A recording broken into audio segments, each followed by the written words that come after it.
son is a traitor. I gave him everything, and he disobeyed me. How can you raise him to be this way? Don't blame me, y'all. His faults came from your influence, I do declare. My influence?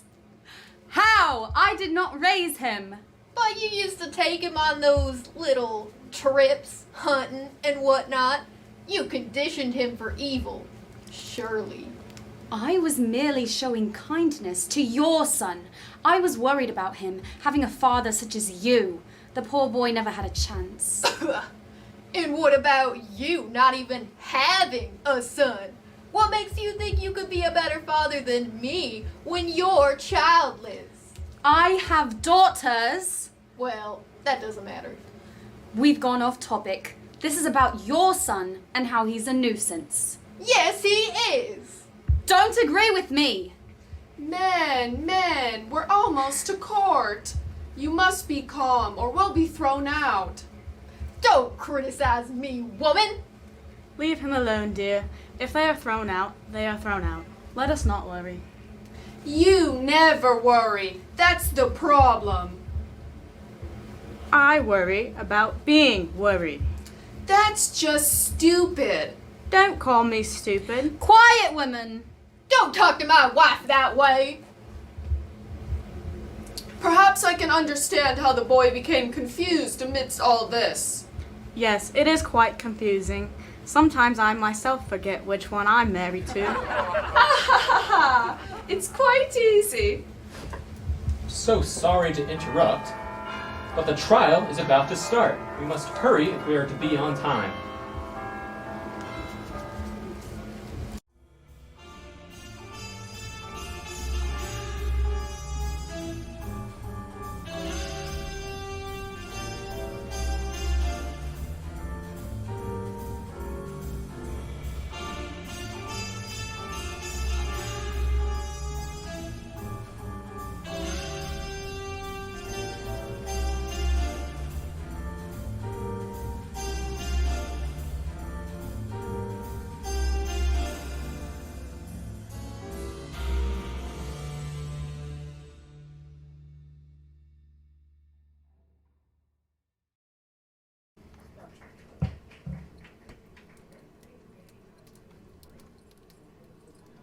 Welcome, friends, Romans, countrymen. O judges, I approach you today to beseech you on my own behalf. My family has turned their backs on me, cast me aside. Allow me to explain.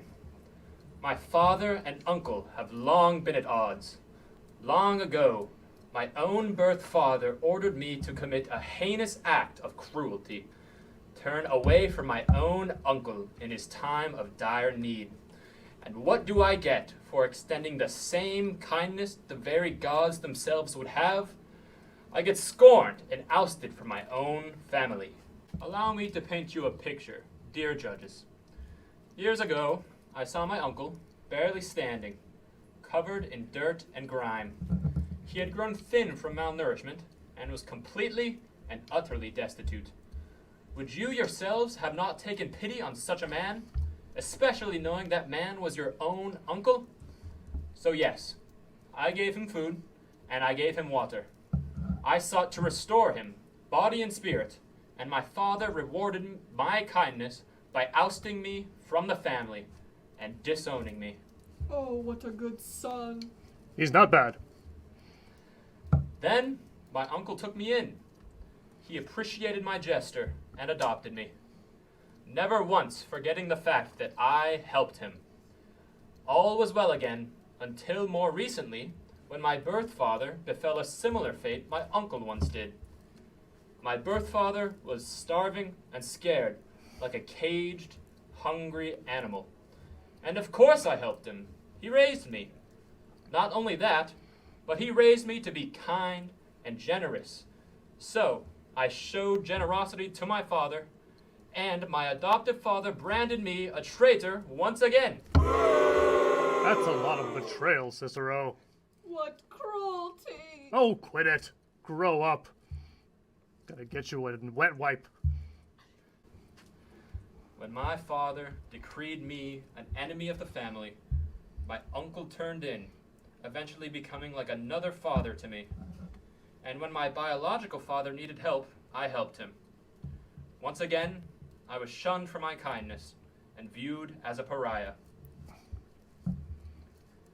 Judges, you can see for yourselves how deep the hatred runs between my father and my adoptive father. I see. I see. No decision would have pleased both of them. While I am eternally grateful to them both for the kindness they once showed me, they clearly do not wish to share that kindness with each other. In such a situation, I would ask you this. What would you have done? Would you have forsaken one family member to save your relationship with the other? Or would you have done the opposite? Once again, you can easily observe the position that I was put in.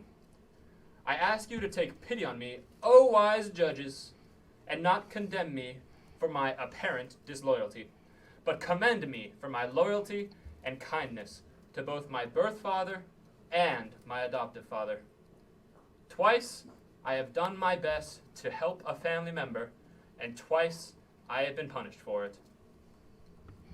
He called us wise. Kissing up to the jurors is always good, but he still doesn't deserve his inheritance. What are you talking about, Cato? He disobeyed his parents. That's the law. Case closed. I was presented with two family members in dire straits, both of whom I care deeply about and have no quarrel with. Both my father and my uncle asked me to be cruel to the other. A cruel request is cruel, no matter who asks it, and I would not deign to be cruel simply because a family member told me to do so. Please, O judges, have pity on me, for I truly wanted to do what I thought was right. Nice kid. No inheritance. Oh, son, why won't you be mine?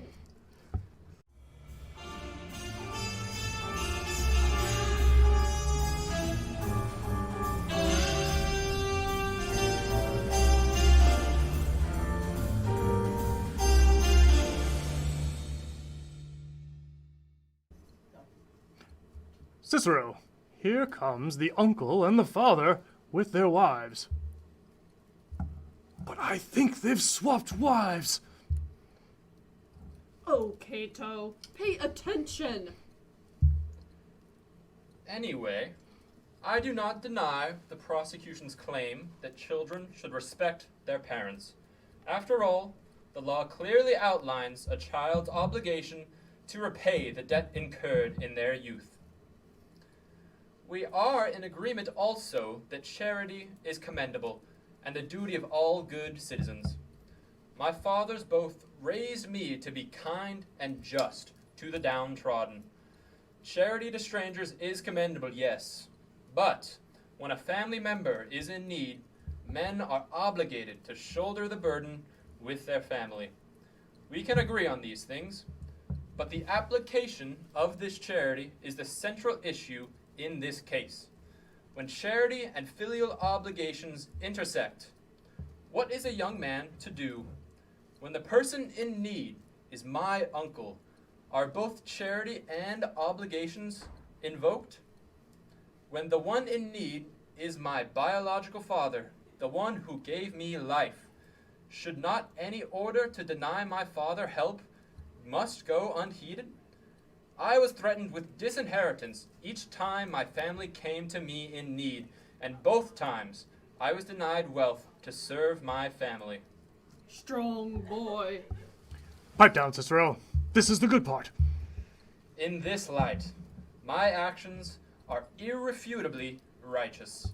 My argument will show that the true blame falls not on myself, but on my father that ordered me to carry out their cruel commands. Son, you've already shown us. Good partition. Not getting your money, though.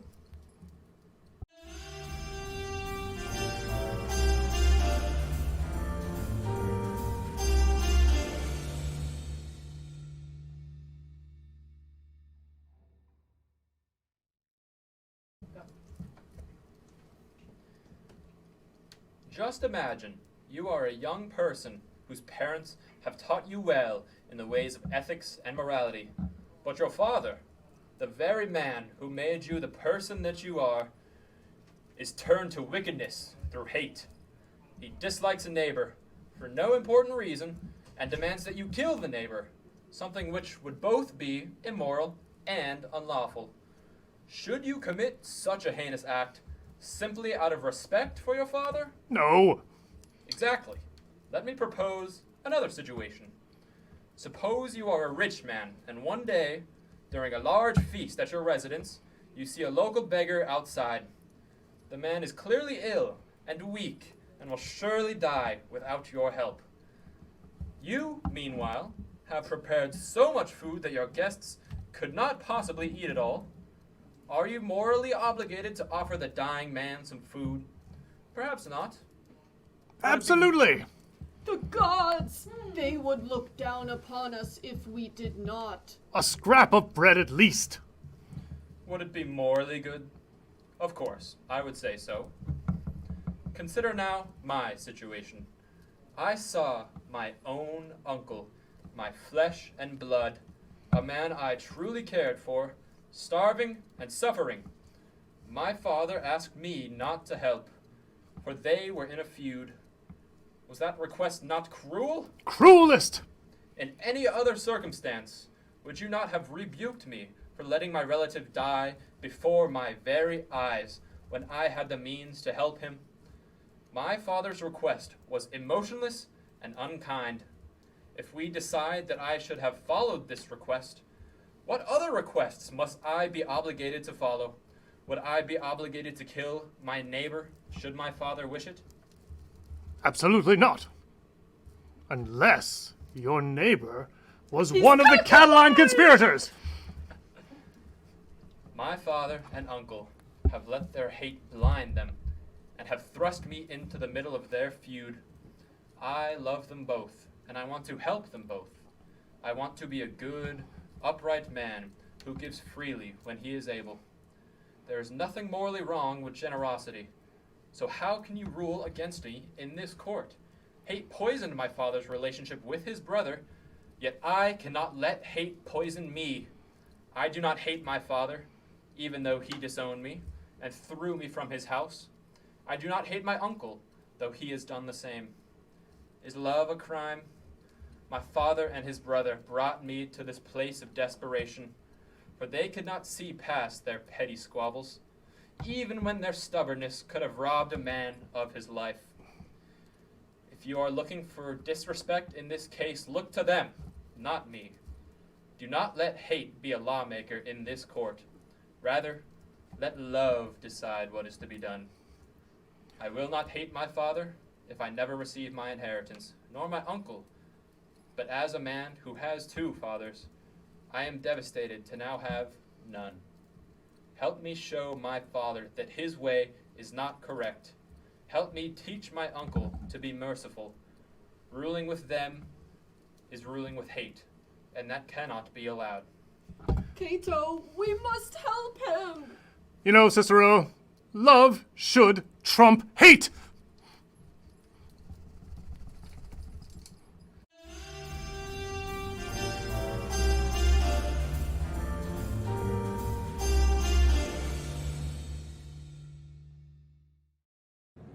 Judges,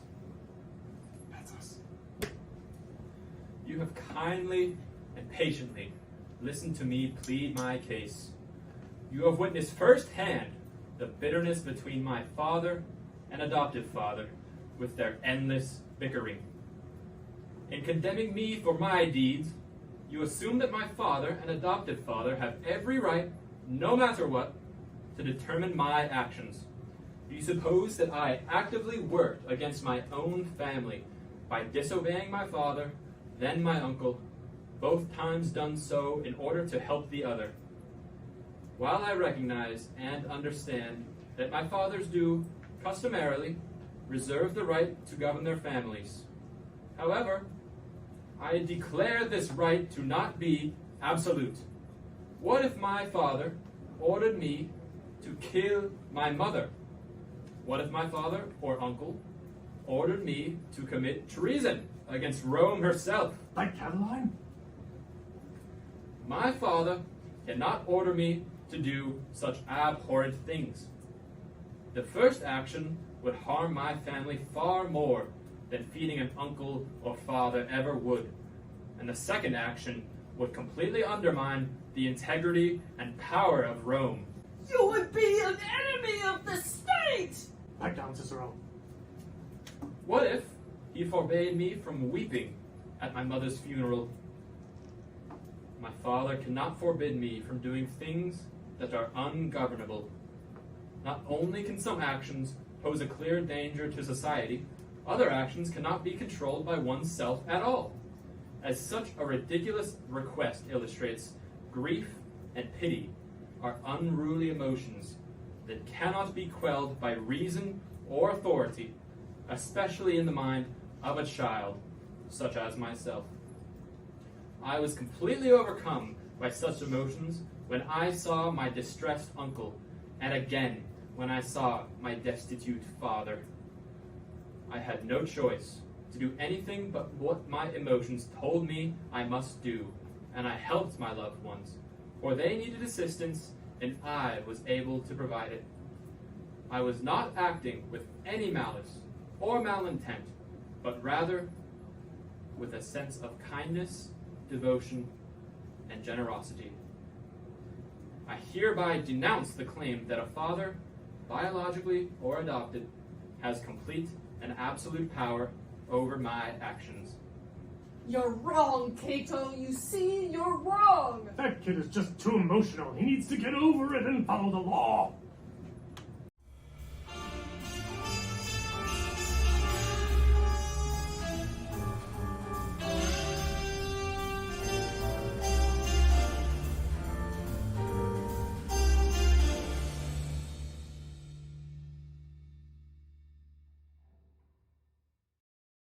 All of you gathered here today are not without reason. You have listened carefully and steadfastly. Thus, you know that I am not a son who despises his biological father and adopted father, but rather one who possesses the wisdom to know when an order is dishonorable. My family has not celebrated me for this wisdom and fortitude. Instead, they have ousted me simply for maintaining my own honor and that of my family. For I know that in order to turn away from a despairing human being is despicable. I have made the villain of a story. I have been made the villain of a story in which I am actually the hero. For a son to have such strength to ignore a bitter feud for the sake of his family's well-being is an admirable thing, and yet my family has cast me aside. Instead of applauding my bravery and kindness, they have thrown me from their ranks and branded me a traitor. How could one possibly view a son who seeks to preserve his biological and adoptive fathers as being worthy of disownment? To think this punishment is deserved is undoubtedly atrocious, and your anger should lay with my family, not me, for I did nothing wrong. If a person is starving, one ought to feed them, regardless of any underlying hatred, and that is just what I did. Nonetheless, my family has dubbed me an unworthy traitor. My own father asked me to turn from my uncle, a family member in dire straits, in a time of profound need. This was a downright cruel and unfair thing to ask of me, and my father should, in fact, be viewed as being the cruel one. How could one possibly ask their own child to refuse to help a member of their family? I was not directly involved in this feud, and my father acted abhorrently by behaving as though I were, as did my own uncle and adopted father. I helped my biological father and my adoptive father in their times of need. Oh, I've heard enough. Cato, this man is more honorable than even some of our praetors. We must help him. I don't care. He's gone on so long I'm ready to disembowel myself just to get out of this jury box.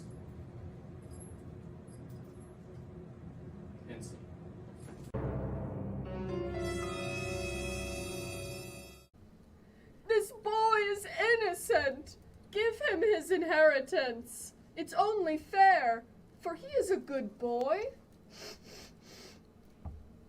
Oh, gods! I don't know about this, but I really don't want to sit here for hours debating with a sap such as you. Fine. Ruling in favor of the defendant. Give the boy his inheritance. This is blasphemy! This court is brainless and abhorrent. Come on, boys. We'll get you some wine. I will drink, but I will never forget. Nor will I. Magnus, dear, do you have money for some wine? We have none with us, unfortunately. Dear, will you give me a recipe for fish sauce sometime? No, it's too sad. No worries, child. You are free from their cruelty now. I will be your father. I can't do this anymore! That is very kind, but I am an adult, so... Shh. It's okay now. It's okay.